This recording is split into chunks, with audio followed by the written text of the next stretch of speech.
ஸ்டெர்லைட்டு விவசாயத்துக்கு எதிரான ஒன்று நமக்கு தெரியும். ஹைகோர்ட்டே எடுத்து மூட சொல்லிட்டாங்க. ஆனால் 3 நாள் கழிச்சு திரும்பி ஓப்பன் பண்ணியிருக்காங்க. வட மாநிலத்தில் விவசாயிகள் போராட்டம் பண்ணியிருக்காங்க.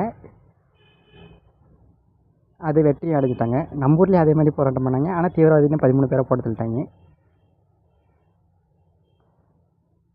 ஆனால் அந்த ஆட்சியில் இருந்தவரே ஒரு விவசாயி தான்ங்கிறது குறிப்பிடத்தக்கது.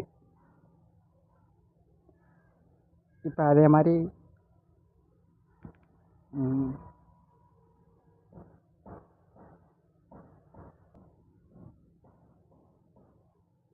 பிஜேபிக்கு ஓட்டு போடலன்னு பார்த்தா வடக்காலங்கள்லாம் திறமையுள்ள மொழி தெரியாத திறமையுள்ள ஆளுங்கள்லாம் சீப் அண்ட் பெஸ்ட்டாக தமிழ்நாட்டில் வந்துடுவாங்க, ஓடிட்டுருவாங்கன்னு சொல்கிறாங்க.